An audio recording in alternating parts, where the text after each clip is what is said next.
야고보서 1장 19절에서 20절을 한 목소리로 읽습니다. 시작. 내 사랑하는 형제들아, 너희가 알지니 사람마다 듣기는 속히 하고 말하기는 더디하며 성내기도 더디하라. 사람이 성내는 것이 하나님의 의를 이루지 못함이라. 그러므로 모든 더러운 것과 넘치는 악을 내버리고 너희 영혼을 능히 구원할 바 마음에 심어진 말씀을 온유함으로 받으라. 아멘. 지난 시간에는 속히 해야 할 것에 대해서 말씀을 통해서 살폈습니다. 속히 해야 될 것이 뭐였습니까? 듣는 것, 듣기는 속히 해라. 그래서 특별히 무엇 듣기를 속히 하라 그랬습니까? 하나님 말씀 듣는 것에 늘 마음을 쏟고 거기에 발걸음을 빨리 할 것을 말씀을 드렸습니다. 그런데 오늘은 이제 더디할 것, 그 제목을 드린다면 더디할 것들 이렇게 이제 정하면 좋겠습니다. 더디할 것들이 있는데 오늘 말씀에 보니까 몇 가지가 있죠? 두 가지가 있죠. 듣기는 속히 하는데 말하기는 더디하며 성내기도 더디하라. 자, 이 두 가지를 살펴보면서 함께 은혜를 나누기를 원합니다. 더디할 것, 뭘 먼저 더디하라 그러죠? 말하기를 더디하라. 참 우리는 말 안 하고 살 수는 없죠. 말 많이 하면서 사는 것이 이제 우리 인생이잖아요. 근데 말은 아주 중요합니다. 요한복음 1장에서 태초에 말씀이 계시니라 할 때 이 말씀이 로고스입니다. 로고스. 이 로고스라고 하는 말에는 여러 의미가 있지만 그 중에 하나가 어떤 의미가 있냐면 브릿지, 다리라고 하는 의미가 있어요. 그러니까 예수님이 말씀이다 하는 것은 여러 의미가 있지만 그 중에 하나가 뭐예요? 예수님은 다리이시다, 이런 의미가 있는 거예요. 그러면 어떤 다리가 되시는 거죠? 우리 타락한 인간과 하나님 사이를 다리 놓는 중보자가 되신다고 하는 중요한 의미가 있어요. 말씀을 뭘로 표현했어요? 다리란 말이에요.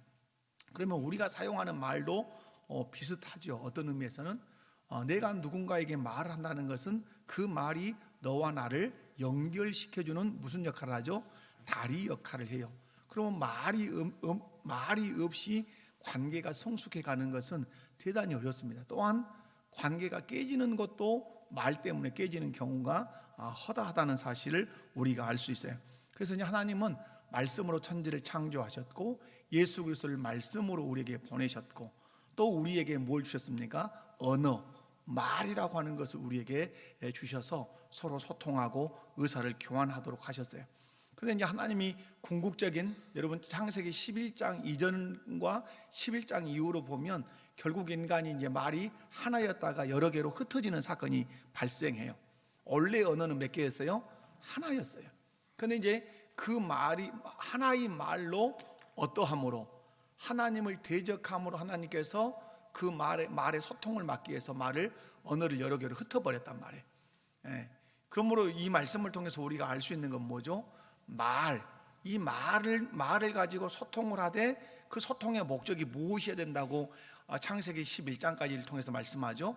그것은 하나님께 영광 돌리는 데 토론을 하고 영광 돌리기 위해서 어떤 의견을 개진하고, 그래서 궁극적으로는 우리의 말의 결과가 하나님께 영광이 되어야 된다는 사실을 창세기 1장에서부터 11장까지를 통해서 우리에게 교훈을 하세요. 타락한 인간에게 이제 많이 부작용이 나타나는 것이 이 말의 실수예요. 그래서 오늘 야고보서는 말에 대해서 아주 강조해요. 행함을 강조하는 책이긴 하지만, 말씀이긴 하지만 그 속에 어떤 내용이 들어있다고요? 말을 조심해야 된다. 그래서 오늘 말씀 보면 어떻게 말하죠? 듣기는 속히 하고 말하기는 어떻게 해라? 더디해라. 그럼 더디하라는 말은 뭐죠? 말할 때 불쑥 말하지 말고 어떠하면서 말해라? 생각하면서 말해라. 사자성어에 이런 사자성어가 있어요. 3-4-1은 3-4-1행. 3번 생각하고 한 번 말하고 3번 생각하고 한 번 행동한다, 이런 말이에요. 그만큼 말과 행동은 어떠하다? 중요하기 때문에 신중해야 된다는 사실을 가르쳐주는 그런 말이죠. 그럼 여기서 이제 말하기를 더디하라는 말은 조심해라 이런 말이지만, 야고보서에서 가르치는 가르침의 중심성을 끌고 와서 더디하라는 말을 설명하면 다르게 말할 수 있어요. 말하기를 더디하라는 말은 말을 지혜롭게 해라 이 말이에요. 말하기를 더디하라는 말은 어떤 말이라고요? 말을 지혜롭게 해라 이 말이에요. 여러분, 이런 이유 때문에 야고보서 1장 5절 말씀을 보면 5절, 6절, 7절, 8절이죠. 여러분 성경 펴졌으니까 한번 읽어볼까요? 1장 5절만 읽어봅니다. 시작. 너희 중에 누구든지 지혜가 부족하거든 모든 사람에게 후히 주시고 꾸짖지 아니하시는 하나님께 구하라 그리하면 주시리라. 아멘. 여기까지. 자, 이것을 여러분 이제 야고보서를 볼 때 야고보서가 행함에 대해서 강조하는 말씀이라고 여러분이 익히 배워오셨고 들으셨죠. 그럼에도 불구하고 그러면 그 행함이 어디에 기초해야 하는가가 야고보서가 가르치는 더 중요한 거예요. 우리가 행하는 그 행함이 어떠해야 된다. 지혜의 기반 위에서 행해져야 된다. 그래서 제가 야고보서를 시작할 때 야고보서는 행함을 강조하는 말씀이기도 하지만 더 중요한 것은 무엇이다? 지혜를 강조하는 말씀이라고 제가 여러분에게 말씀을 드렸어요. 그러면 오늘 말하기를 더디해라. 자, 말하기를 조심해라. 더 이제 야고보서 사상으로 끌고 오면 말할 때 지혜롭게 해라. 그런데 야고보서 1장 5절을 보면 너희 중에 지혜가 어떠하거든? 부족하거든. 그러면 이것을 오늘 말로 끌고 오면 지혜가 부족하면 우리가 말을 어떻게 하게 되죠? 속히 하게 되고 말에 실수가 하게 되죠. 그러므로 말과 지혜는 관련이 있다 없다? 밀접한 관련이 있지요. 지혜 없는 자는 말을 불쑥불쑥해서 말로 소통을 잘못되게 하고 어려움을 많이 갖게 된다는 거죠. 그런 것을 내가 느낀다. 나는 말에 실수가 많고 말이 생각보다 빨리 나온다. 그래서 어떤 관계가 깨지고 공동체에 어려움을 준다고 스스로가 느끼면 나는 말을 못한다는 개념보다는 무엇이 부족하다? 지혜가 부족하다는 생각을 하셔야 된다는 거예요. 그러므로 하나님 앞에 기도해야 되는 게 뭐죠? 말 잘하게 해주세요가 아니라 하나님 지혜를 주셔서 지혜롭게 말하게 해주세요. 이렇게 되어야 야고보서가 우리에게 가르쳐주고 있는 말에 대한 바른 태도가 되고 말에 대한 바른 해석이 되는 것입니다.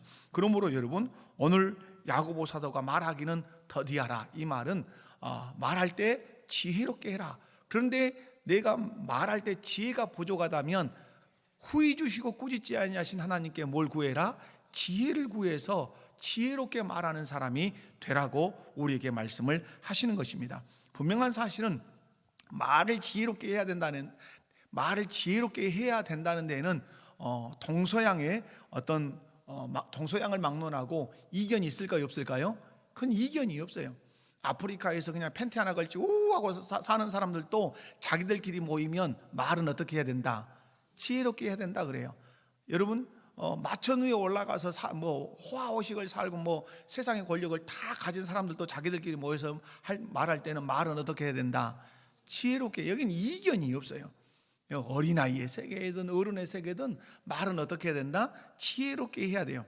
말하기를 더디해야 되는 이유가 있어요. 여러분이 제가 야고보서 3장을 갈 때는 가서 여기 이 부분을 쭉 다룰 건데요.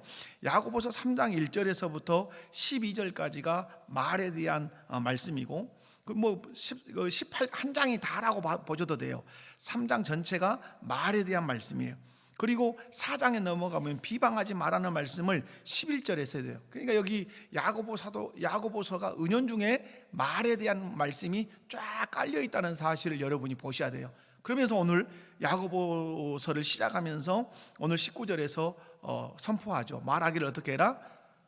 더디 지혜롭게 해라 이렇게 말씀해요. 그럼 왜 말을 더디 조심히 지혜롭게 해야 되는가? 3장을 읽어보면 말의 위험성이 너무너무 커요.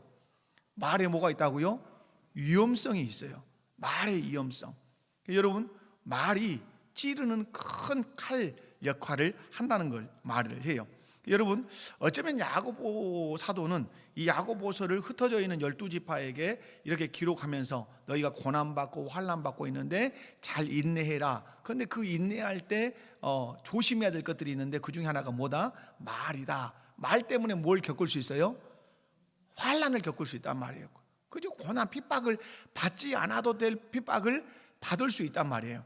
그러니까 말할 말을 아주 조심할 것을 그렇게 이제 말씀을 하죠. 그래서 야고보서는 야고보 사도는 야고보서를 기록하면서 특별히 말에 대해서 기록하면서 구약 성경 어디를 많이 생각했을 것 같아요? 말에 대한 그 위험성과 또 말을 잘했을 때 유익을 기록하는 성경이 어디가 많이 있어요?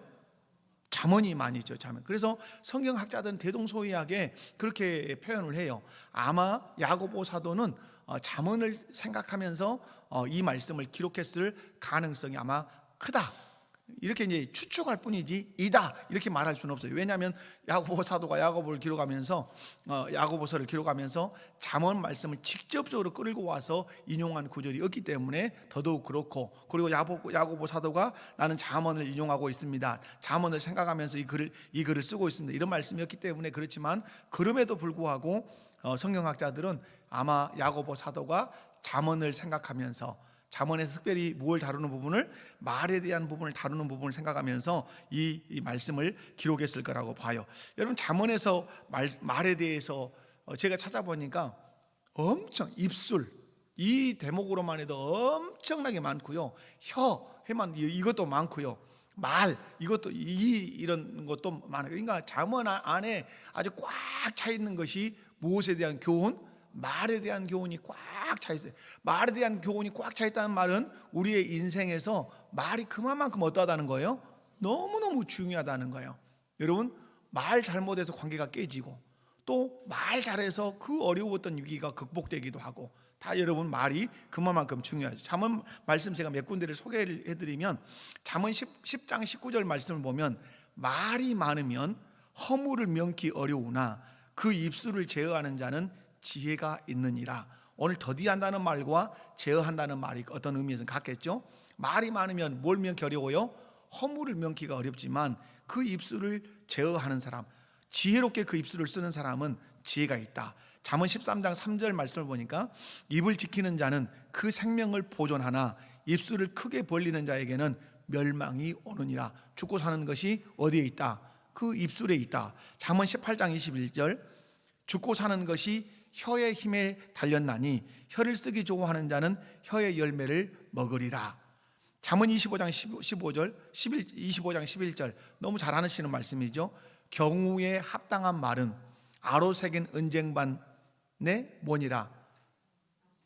자, 잘 아실 걸로 제가 알고 물어보고 있습니다.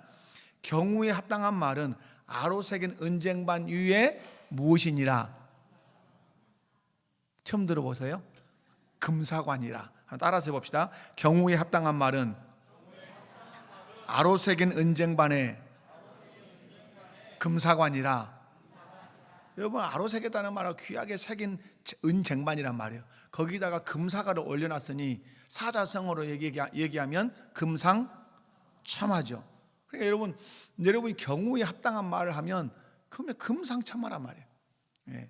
잠언 29장 20절 말씀 보면 내가 언어에 조급한 사람을 보느냐 그보다 미련한 자에게 오히려 바랄 것이 있느니라. 말에 조급한 사람한테 뭐 기대하지 마라. 그 사람한테 그냥 어떤 중요한 말 하지 마라. 금방 나발나발 다 물어볼 것이다. 이런 뭘 기대하지 마라. 비밀 지킬 거 기대하지 마라. 이런 얘기도 있죠. 말하기를 더디해야 되는 이유는 야고보서 3장 1절에서 12절이 쭉 있기 때문에 제가 그때 가서 더 설명을 하겠지만 간단하게 몇 가지를 말씀을 드리면, 말을 더디해야 되는 3장 1절에서 12절을 근거로 해서 제가 말씀을 한번 펴볼까요? 펴보고 가시는 게 좋겠습니다. 또 다음에 이제 3장에 오면 제가 설명을 드리겠지만, 말을 더디해야 되는 이유가 있어요. 3장 1절을 눈여겨봅시다. 내 형제들아 너희는 선생된 우리가 더 큰, 선생은 뭘 말을 많이 해요? 말을 많이 하죠. 제가 지금 누구로 서 있어요? 선생으로 서 있죠. 뭘 지금 많이 해요? 말을 많이 하죠. 말을 많이 하는 사람에게 말하죠. 큰 심판을 받을 줄 알고 선생이 많이 되지 마라. 말 많이 하려고 하지 마라. 이렇게 말씀하세요. 그러므로 여러분, 말을 더디해야 하는 이유, 말을 지혜롭게 해야 하는 이유는 뭐죠? 거기에 뭐가 있기 때문에? 심판. 여러분, 교회 안에 범죄한 자가 있을 때 이렇게 말하죠. 내가 가서 권면하죠. 말을 안 들어요. 그러면 몇 명을 데리고 가서 권면하죠? 두세 사람의 증인을 데리고 가서 권면해. 그때 마태복음에서 아주 중요하게 다루는 게 뭐죠? 말마다 확증하라. 이렇게 말합니다. 말마다 확증하라. 이 말은 뭐예요? 말마다 심판이 있을 거다. 이렇게 말씀해요. 그러므로 여러분, 우리가 말을 지혜롭게 해야 되는 중요한 이유는 다른 것이 아니라 그 말에 책임이 있단 말이에요. 말했으니까 괜찮다, 그렇지 않죠. 여러분, 우리 사회가 혼란을 겪을 때는 어떤 말이 막 돌아다니죠? 유언비어가 막 돌아다니죠. 이건 여러분, 이건 아주 그 적군이 사용하는 그 전략입니다. 이것을 우리는 심리전이라 그래요. 여러분, 전쟁은 꼭 포탄을 쏘고 막 핵무기를 터뜨려야 전쟁이 아니라 어디서 이기면 다 이겨버리는 거죠. 심리전에서 이기면 다 이겨버리는 거예요, 전쟁은 이미. 그런데 그 심리전을 하는데 아주 중요하게 사용하는 게 뭐죠? 말이에요, 말. 막 거짓말, 유언비어를 막 뻗뜨리는 거예요. 그런데 그 거짓말이 뭘로 믿어지는 거죠? 참으로 그 군중이 믿고 그 백성이 참으로 믿을 때는 그 국가는 전쟁에서 승리하기는 너무 어려운 거예요. 그래서 그러므로 여러분, 말이 얼마나 중요한지, 여러분 민수기 14장을 읽어보면 이제 이런 사건이 나오죠. 하나님께서 이제 출애굽한 이스라엘 백성에게 가나안 땅 들어가라 그러죠. 그래서 열심히 왔습니다. 그런데 이제 12명의 정탐꾼을 가나안 땅에 들여보냅니다. 들여보냈는데 갔다 와서 의견이 쫙 갈렸습니다. 몇 대 몇으로 갈렸습니까? 여러분 잘 아시는데 10대 2로 갈렸습니다. 10명은 들어가자, 2명은 들어가지 말자, 이랬으면 좋을 건데 10명은 안 된다. 너무 좋기는 하더라. 정말로 적과 꿀이 자클자클 흐르더라. 너무 살기 좋은 땅이더라. 그런데 그곳에 사는 족속은 거인족이더라. 거기에 비하면 우리는 누구더라? 메뚜기더라. 그래, 메뚜기 컴플렉스에 사로잡혀 가지고 오금을 떨고 불평불만을 막 하는 거예요. 그렇지만 여호수아와 갈렙은 아니다. 하나님이 이미 주셨다고 말씀한 땅이기 때문에 올라가서 취하자. 그러면 우리 땅이 될 거다. 그러니까 이제 이 10명의 다수가 부정적인 얘기를 했기 때문에 온 백성이 밤을 새워서 웁니다. 그리고 원망을 합니다. 우리를 여기서 맨날 잘하는 그 이스라엘 백성들의 원망할 때 하는 말이 뭐예요? 매장지가 없어서, 묘 쓸 데가 없어서 이 광야에 데리고 와서 우리를 묘를 쓰려고 그러냐, 뭐 죽일 데가 없어서 저기 데리고 와서 죽이려고 그러냐, 좋게 애굽에서 죽게 만들지, 뭐 이런 식이란 말이에요. 이런 불평을 막 밤새 들어놓으니까 하나님이 나타나셔서 하신 말씀이 그거예요. 너희가 한 말을 내가 다 들었다. 그리고 너희가 말한 대로 되게 하리라. 이렇게 말씀을 하세요. 여러분, 그래서 하나님이 말씀하죠. 내가 맹세하여 너희에게 내가 살게 하리라는 그 땅에 결단코 너희 못 들어간다. 왜? 너희가 그렇게 말했기 때문이다. 이렇게 말씀해요. 그러므로 여러분, 우리는 이렇게 하나 생각해야 합니다. 우리는 엎드려서 기도하는 것만 기도가 아니라 평소에 하는 말도 무엇이다? 기도다. 그러므로 오늘 말하기를 더디하라 할 때 여러분이 가져야 되는 중요한 말의 태도는 뭡니까? 기도하는 심정으로 말하셔야 돼요. 아멘이십니까? 옆에 분들 손잡고 한번 말해봐요. 기도하는 심정으로 말합시다. 여러분이 오늘 뭐 대표기도 우리 임점장 권사님 나오셔서 하셨는 말은 기도 잘 하시잖아요. 그 얼마나 심사숙고하게 생각하면서 기도하겠어요? 함부로 기도해요, 안 해요? 안 하죠. 마찬가지로 우리가 누군가 말할 때도 그런 마음과 자세로 우리가 말해야 된단 말이에요. 내가 하는 말은 누가 들으시니까? 하나님이 들으시니까. 하나님이 들으신다는 생각을 하면서 말을 하면 더디하게 되고 지혜롭게 할 수 있다는 사실이에요. 사랑하는 성도 여러분, 오늘 3장 1절에서 말합니다. 왜 말을 조심해야 되는가? 말에 뭐가 있기 때문에? 심판이 있기 때문에 그렇다. 뿐만 아니라 말로 인생의 성공과 실패가 결정되기 때문에 그래요. 결국에 오늘 3장을 읽어보면 6절에 가면 혀는 곧 불이요 불의 세계라. 혀는 우리 지체 중에서 온몸을 더럽히고 삶의 수레바퀴를 불살하니 그 사르는 것이 지옥불에서 나느니라. 무슨 말이에요? 말 때문에 망조 확 든다 이 말이죠. 여러분, 우리 속담에도 있잖아요. 말 한마디로 몇 냥빚을 갚아요? 천냥빚을 갚아요. 말 한마디로. 그만큼 말은 소중한 거란 말이에요. 그래서 여러분, 이 부분은 이제 다음 시간에 살피더라도 여러분, 우리의 말로 인해서 뭐가 거기에 달려요? 우리 인생과 성공의 실패가 이 말에 달려 있다는 사실 여러분 기억하시면 좋겠고, 하나님께서 우리에게 그러면 원하시는 말이 어떤 말일까요? 그게 이제 마지막 결론부에 나오죠. 3장에서는 한 입에서 10절에 보면 한 입에서 찬송과 저주가 나오는도다. 내 형제들아 이것이 마땅하지 아니하니라. 샘이 한 구멍으로 어찌 단물과 쓴물을 내겠느냐. 내 형제들아 어찌 무화과 나무가 감람 열매를 포도나무가 무화과를 맺겠느냐. 이와 같이 짠물이 단물을 내지 못하느니라. 자, 여러분, 찬송, 저주, 그 다음에 셈에서 단물, 짠물, 단물, 쓴물, 그 다음에 무화과, 감람나무, 다시 짠물, 단물, 이렇게 있어요. 그러면 여기 딱 포진되고 있는 것이 뭐예요? 한 셈에서 짠물, 쓴물, 뭐 단물, 쓴물, 짠물, 단물 이렇게 냈단 말이에요. 그러면 여기 뭐죠?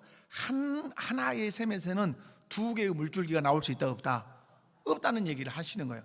그러면 지금 이제 말을 가지고 우리 교훈하실 때 우리 한 몸에서 두 가지의 말이 나오면 안 된다는 얘기죠. 결국 하나님께서 말을 더디하라고 우리에게 요구하시면서 요구하는 것은 뭐죠? 네가 천국 백성이라면 천국 백성이라고 하는 말을 네가 구사해야 된다, 이런 얘기죠. 왜냐하면 네가 무화과 나무라면 어떤 열매 맺혀야 돼요? 무화과 나무 열매 맺혀야 되죠. 네가 감람나무라면 어떤 열매 맺혀야 되죠? 감람 열매를 맺혀야 되죠. 네가 천국 백성이라면 천국 백성다운 말을 해야 되는 것이죠.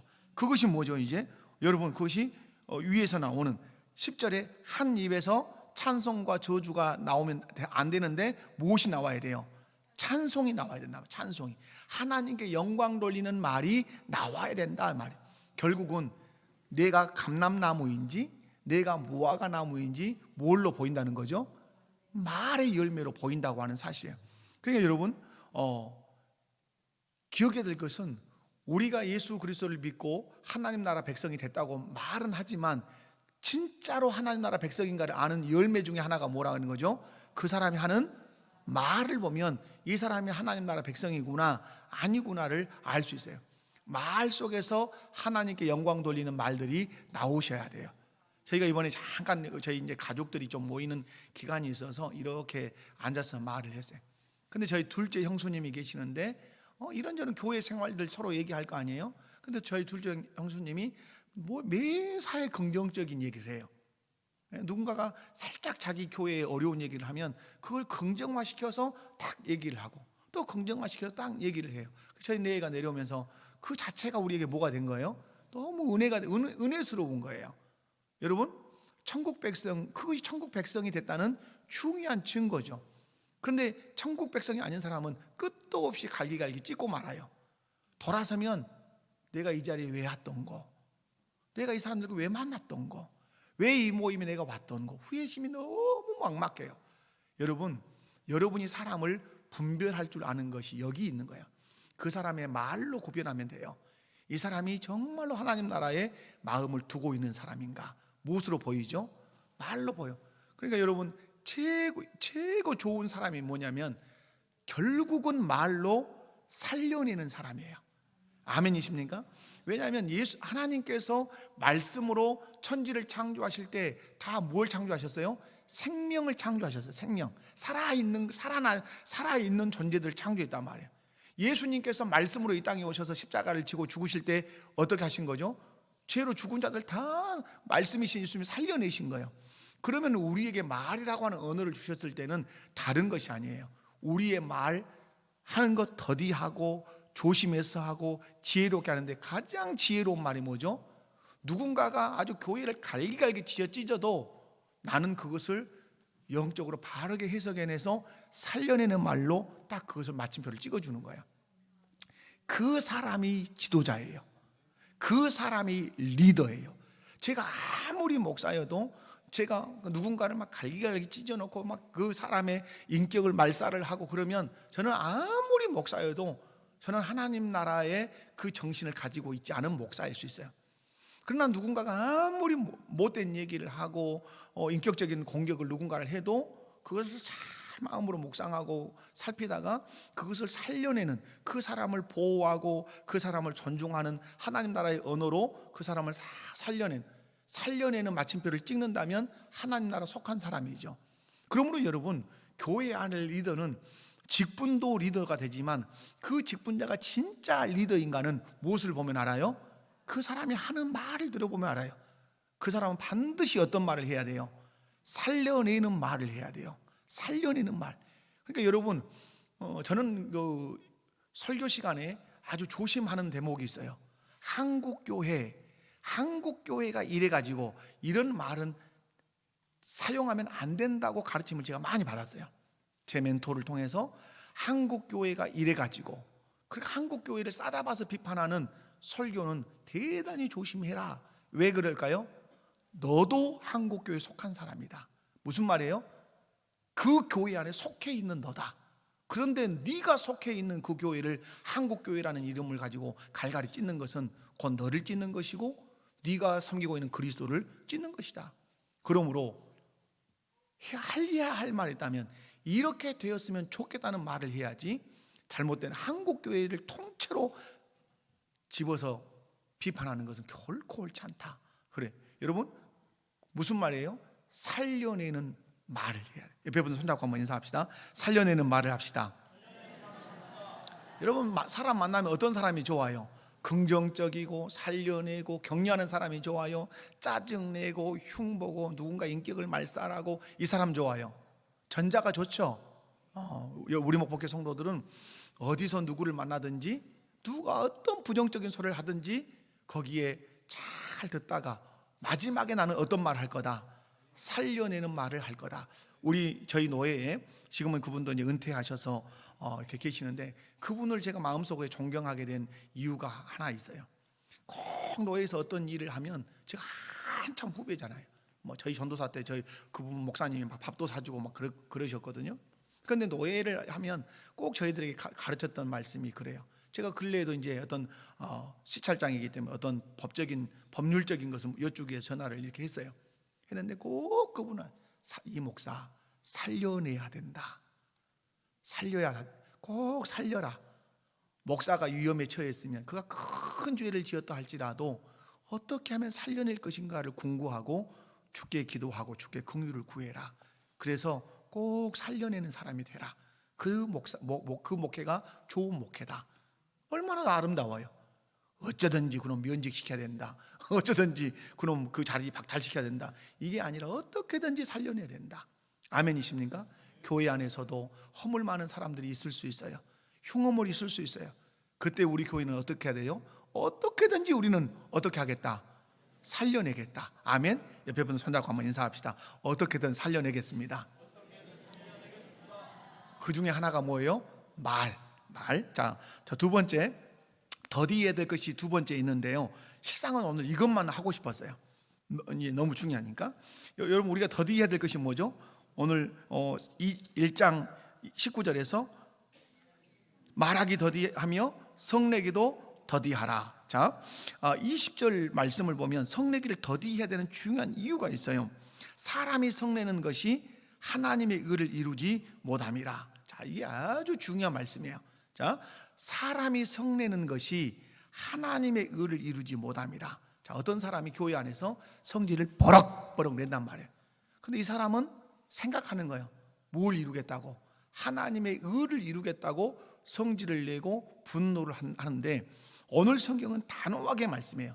사람이 성내는 것이, 화내는 것이, 분노하는 것이 하나님의 의를 이루지 못한다. 그럼 여기서 하나님의 의가 뭐냐? 이 질문이 생기잖아요. 쉬워요. 하나님의 의라고 하는 것은 바꾸면 돼요. 하나님의 뜻, 하나님의 오름. 하나님의 오름을 이루어내는 것은 사람의 성내는 것으로 되지 않는다? 되지 않아요. 그래서 여기서 20절에서 사람이 성내는 것이 하나님의 의를 이루지 못한다, 이 말씀 속에는 우리의 삶의 목표, 우리의 삶의 지향점이 무엇이어야 하는가를 명확하게 가르치는 거예요. 우리의 삶의 목표와 지향점이 뭐여야 된다는 거죠? 하나님의 의를 이루는 것이어야 해요. 예수 그리스도께서 하나님 나라 보좌를 버리시고 사람의 모습을 입고 종의 형체를 입고 이 세상에 오셔서 조롱과 희롱을 당하시고 십자가에 못 박혀 죽으시는 것은 하나요, 하나님의 의를 이루시기 위함이에요. 다른 말로 하나님의 뜻을 이루시기 위함이에요. 그러므로 오늘 이 20절이 우리에게 가르치는 거, 네가 말을 하든 네가 춤을 추든 네가 어떤 박사가 되든 너의 모든 삶의 목표는 무엇이어야 한다? 하나님의 의를 이루는 것이어야 한다. 다시 말해서 하나님의 뜻을 이루는 것이어야 된다, 이렇게 말씀해요. 그래서 예수님께서 우리에게 기도를 가르쳐 주실 때 이렇게 가르쳐 주셨어요. 하늘에서 뜻이 이루어진 것처럼 땅에서도 이루어지기를 원합니다. 다시 말해서 하늘에서 하나님의 의가 이루어진 것처럼 땅에서도 하나님의 의가 실현되기를 원합니다. 이렇게 기도하라 그랬어요. 그러면 하늘에서 하나님의 뜻이 이루어진 것처럼 땅에서 하나님의 그 뜻이 이루어진다고 할 때 땅에서 이루어져야 하나님의 뜻이 뭐냐 하는 것이죠. 땅에서 이루어져야 하나님의 뜻이 뭐죠? 큰 틀 하나 딱 있는 거죠. 하나님 나라죠. 하나님의 뜻은 다른 데 있잖아요. 하나님의 나라를 이루는 거예요. 예수 그리스도가 왜 이 땅에 오셔서 십자가에 죽으시고 죄악에 있는 우리를 건지셨습니까? 하나님 나라를 이루시기 위함이에요. 아담이 실패했던 그 하나님 나라를 이루시기 위해서 예수 그리스도가 이 땅에 오셔서 우리의 죄를 사하시고 우리를 자기 백성 삼으셔서 하나님 나라를 이루려고 하신 거라 이 말이에요. 그렇다면 하나님 나라가 어떻게 이루어지느냐 하는 것이죠. 하나님 나라는 어떻게 이루어지요? 여러분, 하나님 나라는 왕이 있어야 되고, 그리고 백성이 있어야 되고, 그리고 법이 있어야 되죠. 물론 땅도 있어야 되죠. 여러분, 그러면 하나님 나라를 이루려면 하나님 나라 왕이 이 지상에서 누구시죠? 예수 그리스도십니다. 그러면 예수 그리스도가 우리를 다스리려면 법이 있어야 되죠. 그러면 예수 그리스도가 우리를 통치하시는 법이 뭐죠? 그분의 명령들이죠. 마태복음 28장 19절 20절에서 내가 분부한 모든 것을 가르쳐 지키게 하라. 내가 너희에게 명령한 것이 있었다 이 말이에요. 내가 너희에게 명령한 것이 있었는데 그걸 기억하고 잘 가르칠 뿐만 아니라 그 명령들을 너희의 삶에서 어떻게 해라?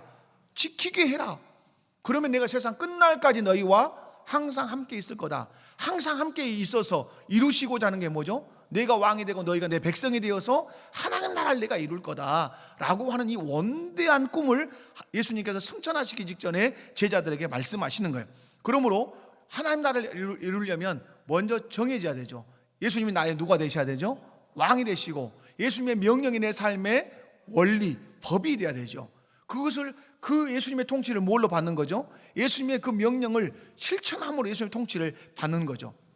그러므로 우리의 삶의 궁극적인 목표는 하나님의 의를 이루는 것, 하나님의 뜻을 이루는 것인데, 하나님 나라를 이루는 것인데, 그 하나님 나라를 이루지 못하게 하는 것이 있다고 오늘 말씀해요. 하나님의 의를 이루지 못하게 하는 것, 하나님의 뜻을 이루지 못하게 하는 것이 있다고 말씀해요. 그게 뭐라 그랬어요? 성내는 거라고 그랬어요. 여러분, 하나님 나라를 무너뜨리는 것이 무엇이다? 성내는 것이라고 말씀해요. 여러분, 이것은 제가 부임해서 아주 많이 이 부분을 설교를 했던 기억이 있어요. 여러분, 왜 사람이 성을 낼까요? 이건 나라 개념과 관련이 있다고 여러분이 보셔야 돼요. 나라 개념이 있어요. 자, 사람이 성을 이루는 것은 오늘 말씀 보면 자기 의를 이루고 싶은 거예요. 다시 말해서 자기 뜻을 이루려고 성을 내는 거예요. 그러면 자기 의를 이룬다, 자기 뜻을 이룬다, 그러기 위해서 성을 내고 분을 내고 막 꼬라지를 내요. 이것을 더 궁극적인 목표로 가면 자기의 나라를 이루기 위해서 성을 내고 분을 내는 것이에요. 가정에서 자식이, 아들이, 딸이 아버지를 향해서, 어머니를 향해서 성질을 내고 꼬라지를 부리고 문을 꽝 닫고 이렇게 들어가는 것은 다른 데 있잖아요. 자기 의를 이루기 위해서 그래요. 자기 뜻을 이루기 위해서 문을 꽝 닫고 가고 소리를 막 꼬락꼬락 지르는 거예요. 그래서 결국은 누구의 나라를 이루고 싶어서? 자기 나라. 자기 나라는 어떤 나라? 자기 나라를 이룬다는 말 어떤 말이죠? 자기 뜻대로 되는 거예요. 하나님 나라는 어떤 나라죠? 하나님의 뜻대로 되는 거예요. 하나님이 의도하시는 대로 움직이는 그 시스템대로 움직이는 것이 하나님 나라인 것처럼 자녀가 소리를 지르고 단식투쟁을 하고 요즘은 단식투쟁도 안 하죠. 저희 때는 그런 것도 있었어요. 굶기도 하고 밥 안 먹하고 들어가기도 하고. 그런데 여러분, 굶기도 하고 소리도 지르고 문도 꽝 닫고 뭐 이렇게 하는 이유는 뭐죠? 자기 뜻을 이루려고 그러는 거예요. 그래서 누구 나라를 이루려고? 궁극적으로는 자기 나라. 자기 나라를 이룬다는 말은 집에 엄마도 있고 아버지도 있지만 실제적인 왕은 누가 되겠다는 거죠? 내가 되겠다고 하는 거예요. 그러니까 여러분, 우리가 아이들, 우리 은서와 같은 아이들, 그리고 뭐 5살짜리 아이들 뭐 이렇게 있어요. 얘네들이 아주 영악합니다. 부모를 조종할 줄 아는 능력이 탁월합니다. 제가 언제 한번 말씀드렸죠? 제가 아는 목사님 아들이 지금은 이제 아주 어른이 됐는데, 이 아이는 자기가 원하는 것을 사고 싶으면 사달라고 해요. 그래서 사달라고 했는데 엄마가 안 돼 그러면 바로 보이는 행동이 있어요. 땅바닥에 들어 누워버리는 거예요. 막 그리고 우는 거예요. 그러면 보통의 엄마들이 거기에 어떻게 되죠? 너무 무한하니까 이렇게 해서 세워주는 거예요. 그러면 얘는 점점 학습되는 거예요. 내가 자빠져서 비비면 발랑 누워져서 악을 쓰고 소략질을 지르면 우리 엄마는 여기 항상 항복하더라. 그래서 그걸로 조종해 오는 거예요. 그러니까 아이를 키울 때 엄마 아빠들이 꿰뚫어 봐야 되는 것이 이 아이가 나를 어떤 방식으로 조종하는가를 꿰뚫어 봐야 돼요. 그래서 제가 우리 의원이 얘기 한번 드렸잖아요. 제가 천혜에 살 때 우리 의원이랑 롯데마트에 오게 됐어요. 그러니까 아주 어릴 때니까 롯데마트 오면 항상 우리 아이들을 유혹하는 어른들의 흑심이 있잖아요. 장난감 마트에 가면 얼마나 화려해요. 그러니까 우리는 타일러 놓고 오죠. 오늘은 롯데마트에 가도 절대 장난감을 사거나 그럴 일이 없으니까 거기서 사달라고 떼쓰면 안 된다. 이렇게 약속을 다 얼마나 오니까 기분 좋은 마음으로 오케이 했겠어요. 사인 착 했겠죠. 그런데 눈으로 보는 순간에 어때요? 이 언약이 깨뜨려지는 거죠. 이제 이 언약이 그래서 거기서 이제 통을 파니까 엄마가 거기서 호통을 이제 친 것이죠. 왜? 이것이 이때 꺾어놓지 않으면 어떠한 앞으로도 계속해서 이 아이는 이 방식으로 엄마를 조종할 가능성이 높다고. 그래서 많은 대중 앞에서 소리를 쳐서 호통. 그 다음부터 할까요 안 할까요? 우리 엄마는 씨도 안 먹힌다. 우리 장혜숙 제 아내가 그런 여인입니다. 아니 그게 저는 참 잘했다고 생각하는 거예요. 교육. 왜냐하면 우리는 아이들이 해달라는데 다 해주면 좋은 교육이라고 생각해요. 애와 아녀를 구별할 줄 아는 것이 큰 교육입니다. 애들이 애와 아녀를 구분할 줄 알아야 사회 현장에서도 스스로도 애와 아녀를 할 수 있어요. 여러분, 우리가 분내고 화를 내는 것은 자기가 왕 노릇하고 싶다고 하는 중요한 태도예요. 그래서 여러분이 공동체에 가서 금방 알 수 있어요. 공동체에서 권위자가 있어요. 가정에 가면 아버지가 권위자죠. 교회에 오면 제가 이제 권위자죠. 직장에 가면 직장 상사가 권위자죠. 국가에는 여러분이 마음에 들든 안 들든 윤석열 대통령이 권위자죠. 그럼 여러분, 그 권위자가 있음에도 불구하고 나는 당신을 권위자로 인정하지 않는다는 중요한 행위가 분냄이에요. 분냄. 그래서 여러분, 분을 내는 이유는 근데 분을 내면서 그냥 내겠어요? 자기가 뭐 하는 바가 있어요? 주장하는 바가 있죠. 왜 아기가 장난감 마트 앞에서 벌러덩 들어 누워요? 장난감 사주란 말이야, 이 말이야. 장난감 사주란 말이야. 그것이 내 뜻이야. 그러면 장난감을 사주면 자기 뜻을 이루어서 자기가 누가 된 거예요? 왕이 된 거예요. 그리고 왕으로서 통치력이 실행된 거죠. 여러분, 화를 내면서 주장하는 그 말이 지금 내 명령이야. 내 명령을 들어. 이 얘기를 하는 거예요. 그러므로 여러분, 공동체에서 금방 이 사람이 권위자를 받아들이지 않은 사람이라는 사실을 알 수 있는 길이 뭐예요? 분을 잘 내는 사람이에요. 분을. 우리 당회원들 안에는 당회원들 그 언약서 안에 이런 것이 들었어요. 우리는 분을 알 수 있어요. 혈육혹 날 수 있단 말이에요. 근데 그 언약서 안에 들어있는 우리가 당회원들이 이렇게 언약을 했단 말이에요. 하나님 앞에서 당회에 임하며 이제 하나님 앞에서 갖는 태도. 내가 혹여라도 당회에서 약간 바르지 못한 태도를 보이면 즉시 그 자리에서 일어나서 사과하겠습니다. 당회원들 여러분 막 성질 내고 그럴까요? 안 그럴까요? 그것이 있어서도 안 돼요. 잘하세요. 너무 신사적으로 잘하시고 당이 얼마나 클리어하게 움직이는지 몰라요. 여러분 기억하셔야 될 것은 그런 것들이에요. 내가 성을 내는 것은 여러분이 기억하셔야 돼요. 성을 내는 것은 내가 누구라는 주장이다. 왕 되고 싶다는 놀라운 주장에 이 부분이 나와 있는 이제 성경이 있는데 한번 봐봐요. 시편으로 가볼게요. 자, 시편 이건 찾아보셔야 돼요. 성경은 자 여기 찾아봅시다. 시편 몇 편일 것 같아요? 2편이에요. 시편 2편. 자 눈여겨 보십시다. 자 시편 2편. 자 펴셨습니까? 자 어찌하여 이방 나라들이 뭐하며 분노하며 민족들이 헛된 일을 꾸미는가? 자, 이방 나라들이, 그러니까 이스라엘이라고 나라를 제외한 모든 나라, 이방 나라들이잖아요. 이방 나라가 어떻게 하고 있어요? 분노하고 있어요. 그 가로 2번에 내려가 보면 소란을 피우고 있어요. 2절에 보면 세상의 군왕들이 막 나서요. 그리고 관원들이 서로 깨요. 이유가 뭐죠? 여호와와 그의 기름 부음 받은 자를 뭐하자? 대적하자. 그러니까 분노하고 그리고 막 꾀하고 소란을 피우는 것은 참된 권위자이신 하나님과 그의 기름 부으신 그리스도를 대적하기 위해서 그래요. 그러면서 3절에 우리가 그들의 매는 것을 끊고 그의 결박을 벗어버리자 하는도다. 하나님의 통치를 거절하자 이 말이에요. 그때 4절에 하늘에 계신 왕이신 하나님이 어떻게 하시죠? 하하 하고 웃으세요. 주께서 그들을 어떻게 비웃으시라. 택도 없는 놈들이 이런 말이에요. 그죠? 그때에 누가 분을 발하시죠? 하나님이 분을 발하시며 진노하세요. 그리고 그들을 놀라게 하여 이르시기를 내가 나의 왕을 내 거룩한 산 시온에 세웠다 하시로다. 진짜 왕이 있어 이렇게 말씀하는 거예요. 7절 내가 여호와의 명령을 전하노라. 여호와께서 내게 이르시되 너는 내 아들이라. 오늘 내가 너를 낳았도다. 메시아를 향해서 하시는 말씀이죠. 내게 구하라. 내가 이방 나라를 내 유업으로 주리니 내 소유가 땅끝까지 이르리로다. 내가 철장으로 그들을 깨뜨림이며 인며 질그릇같이 부수리로다 하시도다. 그런즉 군왕들아 너희는 지혜를 얻으며 세상의 재판관들아 너희는 교훈을 받을지어다. 여호와를 경외함으로 섬기고 떨며 즐거워할지어다. 그의 아들에게 뭐하라? 입맞추라. 그렇지 아니하면 진노하심으로 너희가 길에서 어떠하리라? 망하리라. 그의 진노가 급하심이라. 여호와께 피하는 모든 사람은 다 복이 있도다. 아들에게 입맞추라는 말은 더 정확한 말로 얘기하면 아들의 발에 입맞춰라 이 말이에요. 무릎을 꿇어라 그 앞에. 그리고 그 발에 그 아들에게 입을 맞춰라. 이 말은 뭐죠? 내가 왕이 아니라 당신이 왕이라고 그렇게 고백을 해라 이렇게 말씀을 해요. 그러면 여러분 야고보서로 가서 이제 마치겠습니다.